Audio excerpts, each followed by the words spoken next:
Today we're going to talk about Inside, but before we do, I think we should make it 100% clear that this game, first off, is fantastic. It's extremely good. Yes, if you're inclined toward indie games, and if you've played, especially if you've played Limbo and you thought that was fantastic, we should say up front that this one will satisfy that itch. Right. And it is worth the price. If you think you can enjoy a platformer that is a puzzle adventure game in which you go to the right and solve puzzles and just like try to survive. Yeah, and something that's going to be elusive enough that you get to interpret on your own and not have it all spoon-fed to you. And something that has no tutorials or words at all in it. Anyway. Yes. If that's up your alley, then this game is up your alley. And why are we saying that up front? Because we don't want to spoil anything. If you want to go in blind, which we highly recommend because it would be fantastic, then please stop watching this video, buy the game, play the game, and then go back and watch the video and give a thumbs up or something. So now that that's out of the way, now we're going to talk about this game. We're still going to be spoiler-free for the most part. So, we like the game. Above all, just the feel of it. It just feels so smooth at all times, like the jump height, the momentum, just the way that you feel like you know exactly where you're going to go. And then there's even like, again, no spoilers, but there are lots of different little sort of switches and buttons and contraptions that are very varied, and they're kind of complicated throughout the game. But you always know, at least in my experience, I always knew exactly what I needed to do as long as I just like tested for like 2 seconds. Yeah. I knew what every contraption would do. And in the controls menu, there's only 2 buttons that you can use. So this game would work on a Game Boy. It's just the simplest. Yeah. It's the simplest possible interface with no tutorial at any point whatsoever, no words anywhere, except for the title screen. Yeah. And simplicity, I think, is in tune with tightness, right? Because this game is short. You can finish it in, at least my playthrough was about 3 hours. Would you say your first playthrough was about? Mine was about 3.5. Yeah. Yeah. So it's about 3 to 4 hours, but it is a dense game in terms of visual. Like, it doesn't feel like there's any wasted time, right? Everything feels motivated as far as trying to push a concept to you as the player, and what is quite enjoyable, going back and looking at it again, is how many things are in the world that are significant once you finish the game. In terms of like that part of you that wants to interpret, the game puts it there, and you'll run right past it and totally miss it the first time, but it's all there, and the game is filled with it, and the world feels full in that way, even though it's quite short. Well, because the environment is very strange and kind of distant, and it doesn't tell you what everything means at first. But as you reach the end of the game, what you can do is you can go back and you can see even though everything is so strange and it's like it kind of almost seems like a surreal painting at times. There's at least there are multiple ways that you can interpret this as something with meaning to it. There are aspects of just the gameplay itself that kind of inform your idea of what they're trying to say with this game. Yeah. It's very structurally similar to Limbo, but it has a different meaning to it. Yeah, and what you just said about the actual gameplay itself, I think the feeling of playing, the kind of nerves that you start to develop in certain sequences, the tension as you go forward, adds thematically to what is visually on screen so much throughout the game. And it really feels like that sense of, okay, the game starts with you on the outside and you're going inside, and there's this feeling of desperately, your character desperately trying to gain something, also interpreted through the feeling of playing, because you're struggling with the controls sometimes too. There's many moments where you're on the very brink of death, and you're pulling on something, or you're trying to leap over something, or you're trying to just barely make it past an obstacle, and you feel that tension as you're playing, while the character is also animated in such a tense way, and the sound design is bucketing you with tension. It's an engulfing sound design. Yes, absolutely. And everything keeps coming together as you play to make sure that you feel as much as possible. And it's not generic emotions either. I think there's a discomfort that you feel through large chunks of the games. There's a nightmarish confusion to certain parts of the games, of desperation that I think it instills in you. And those are fantastic emotions to have in a game.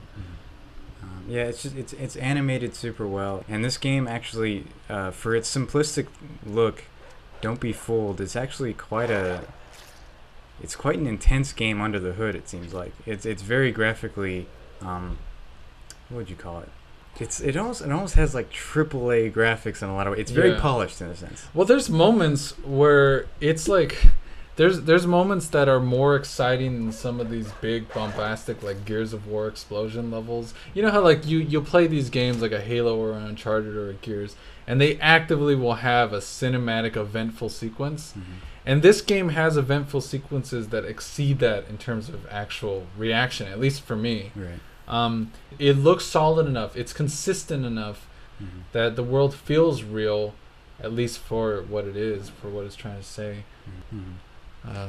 It's important that we preface this review with just an invitation to play the game, because there really is no way to convey a certain element of our surprise and our delight at this thing. Like at any point while we're talking, if you feel interested, just go ahead and play it instead. Like, yeah, and also I do want to make sure if you're gonna play, I think it is possible to play through the whole thing and to finish it, and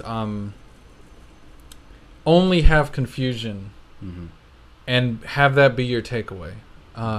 Isn't it nice that a game just lets you be confused, but also that does not have to be that way?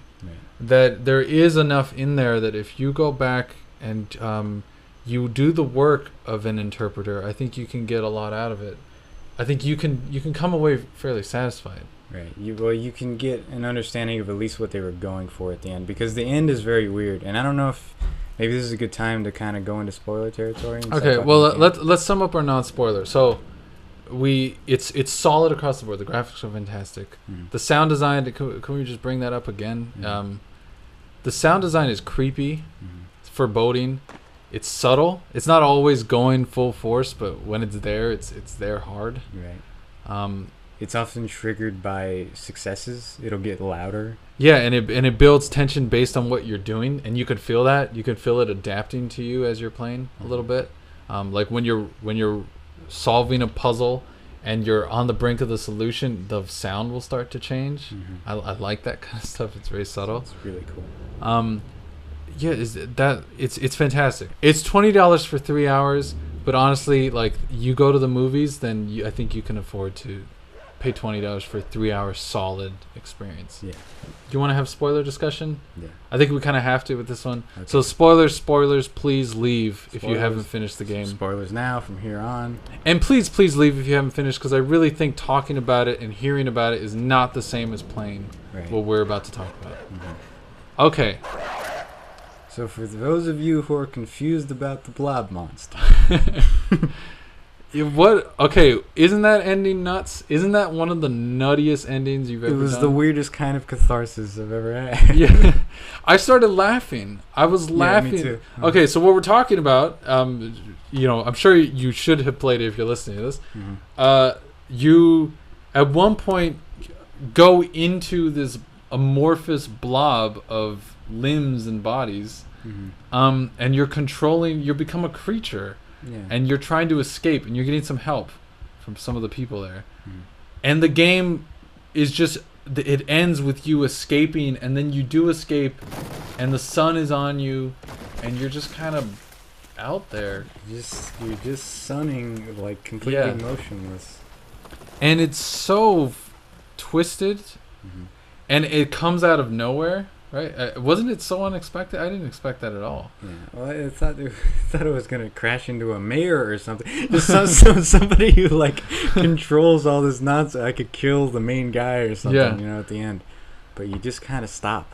Yeah, and it's really sad, isn't it? It kind of has this tragedy to it.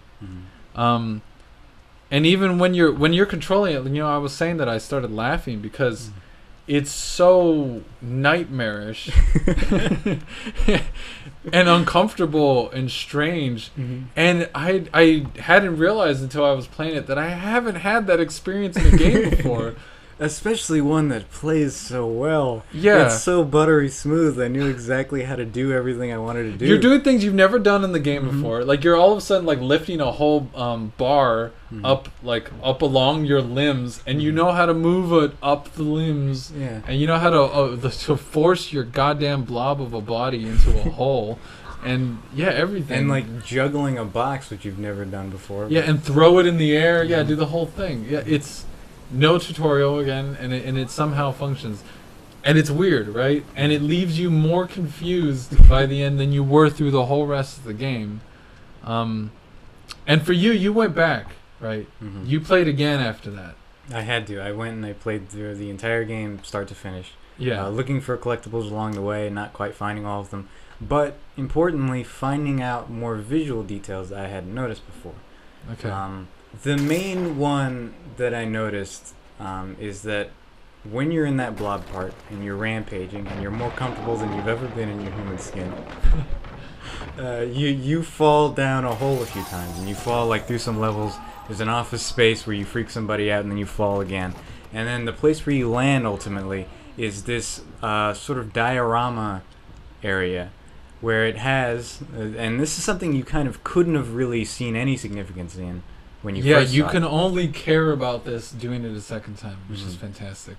It's this model of the exact same hill that you fall down at the end of the game. You land in this little diorama spot. Look at the diorama. Mm-hmm. We can pause the video here. Just look at it. Mm-hmm. Okay, now look at the hillside you're falling down. Mm-hmm. It's the exact same thing. Look at where you land. Yep. It's the same damn thing. Same purpose, that same ray of light even at the Yeah, end. the light in the diorama, the light bulb. It's the sun, Mm-hmm. right?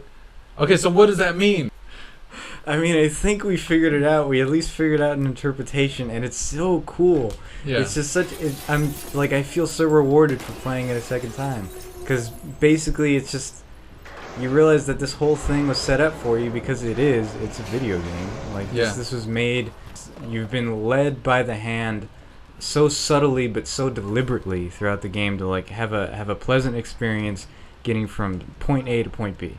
But it's confusing, but the reason it's confusing is because you're not getting that usual thing that you get at the end of a game, which is you get to like strangle the big boss, and then you're like the victor, and you're an individual. You know, a lot of video games are about like individuality. You know, Yeah. you're just like trying to strive above all else. But at the end of this game, you kind of do the opposite. You get assimilated, and you like fall down a hill as a blob, and then you just stop. Yeah. And then you find out, having done it again, that was all part of the design. Mm-hmm. I'm talking in the world. They Right. literally were designing that to happen. So then you realize that is not the reason the ending is so unsatisfying is because it's not an ending. Mm-hmm. You're doing exactly what you were supposed to do, Right. right? But then the game does give you somewhat of an actual ending, right? Mhm. If you go back and do all the work. So let's talk Right. about that. What is that? Right. So if you beat the game normally, what you end up accomplishing is only what the people behind all of this were planning in the first place, which is to say the suited people / the developers themselves. Yeah. But then if you go around and you dig deeper and you collect all the collectibles, you check all the nook and crannies, and you take apart these little these kind of spherical capsules, you can eventually go back to the cornfield area. You lift up a hatch, and what you find there is another capsule as well as a switch that goes in 3 directions, and it plays different notes. It'll open that last door, and if you go through that door, you go into a cave, and all you see in that cave is one more helmet in the background. Yeah. And that helmet is connected to cables. And it's significant that throughout the game, they've been training, the developers trained you to understand that these helmets control the bodies in the game, right? So you already are familiar. As soon as you see that little helmet, even though it's in the background, it has the same exact glow as all the other helmets. You know, okay, this is used for mind control, right? And then you go up to the big plug, and when you pull it, your body goes limp, exactly like all of the mind-controlled other bodies would go limp after you take off your helmet when you were controlling them. which seems to imply, right, Mm. that you finally ended the turmoil of having to go through this loop of this experience over and over and over again, right? From beginning to end, you were just being controlled. The idea is just actual freedom, right? Because think about it, the superficial freedom that you were getting throughout the whole game is you're going inside and you're trying to escape. Mhm. And you realize only by doing it over and over how superficial that is, because you can never escape. Right. But when he actually pulls the plug, he gets real freedom, Mhm. and he gets to die. Yeah. He gets to stop doing the loop over and over again. It's pretty intense because it's the only reason that that's an ending is because you're finally like you're escaping your own desires, I guess, like your own desire to keep playing it. You know. Yeah, once you get that, it gives you closure Mhm. too, which is fascinating to have the message of the game coincide so strongly with the actual form. Mhm. And there's so much we don't understand still, Mhm. but I do think that it's nice the implication that okay, here is an actual end for this character. And the ending of the game, like I mean the first ending, the or regular ending, Mhm. is very similar to Limbo, and that it's this sense of futility, right? Because Limbo, Well, okay. How about the main message of Limbo has a lot to do with the title. of okay, yeah, Limbo. we won't give it away. Okay, yeah, so it's similar. The sense of futility is similar. That's all I Yeah. need to say. Being trapped in a loop. Yeah. So this concept of looping and not being able to escape, Mhm. even though you can put all the damn effort you want into escaping, you just can't. Mhm.